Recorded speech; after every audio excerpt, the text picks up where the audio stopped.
It began as if in a dream, where there is no real understanding of where you are or how you got there. There is only an objective to be conquered, a goal to be reached. All else is unknown. Walking through a crowded assembly of giant trees that seemed to reach far into the sky and grab the sun, Claude knew nothing of the events that led up to this moment, nor did he care. There was only a jolt of longing that consumed his thoughts and dictated his motions. He was made for one purpose only. There was only one destiny to be fulfilled in this moment. He set off to find. Adeline stood at the edge of the water, gazing at her reflection below as she carefully collected her thoughts, although only one persistent notion truly grasped her mind's attention. As if it were written in the stars, she turned from the reflection in the water, much like the way the earth spins on its axis, simply because there are no forces stopping her and all forces turning her. One name, one purpose found permanent residence in her otherwise uninhabited mind: Claude.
It was as if the sun had broken through the sky to illuminate the path for him to take, as if the wind ushered him in the right direction. The fallen leaves crackled beneath his feet, and he envied their togetherness, for he was terribly.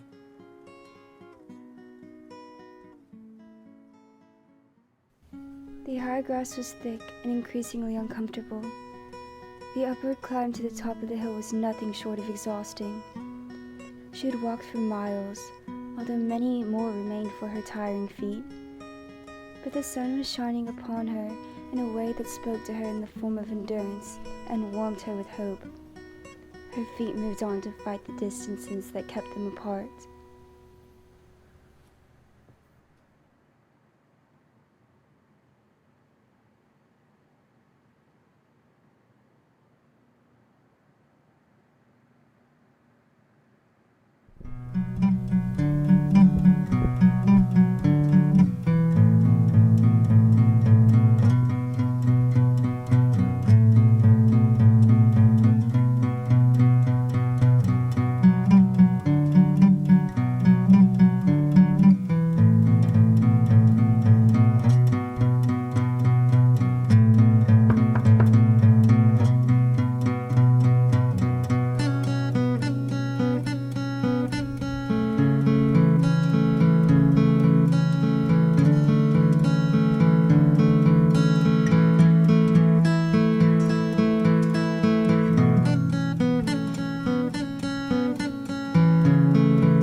The streets had no name, or perhaps they did, but to Claude, street names were irrelevant.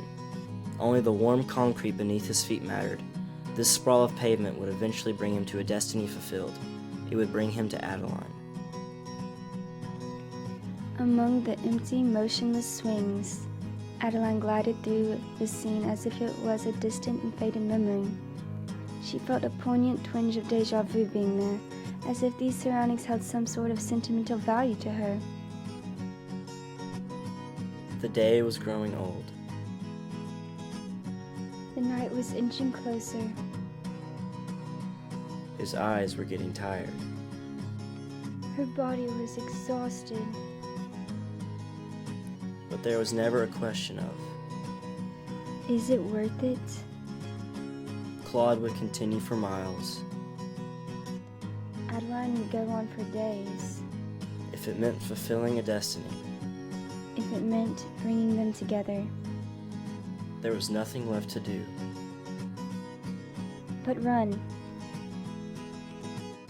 Down every block and through every alleyway. On dirt paths and pavement. By land and by water. The journey would continue, for it was destined, it was meant to be, it was written in the stars. To cease all efforts would mean denying fate, it would mean letting the loneliness overcome.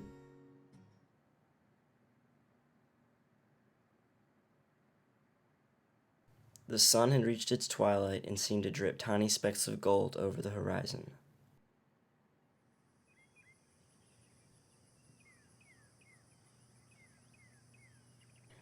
Adeline's part of her journey was over. All the forces that had told her when and where to move now told her to stop, to wait.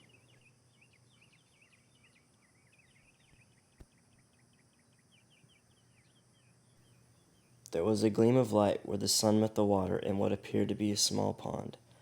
The light was blinding and consumed everything around it. Claude knew to follow the light. The daylight was quickly vanishing, and the sun seemed to sink further and further into the horizon, like a ship into the sea. A sight for sore eyes began to form before Claude. He moved briskly towards the light. However, it was no longer the light from the sun he was moving towards. It was his own light. It was his destiny. It was like the whole world all at once in a frozen state.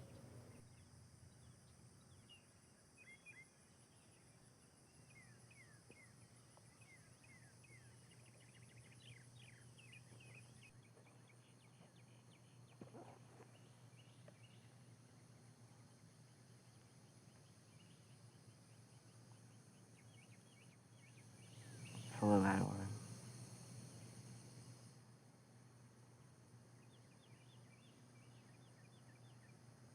And just like that, the sun became fully submerged beneath the distant horizon.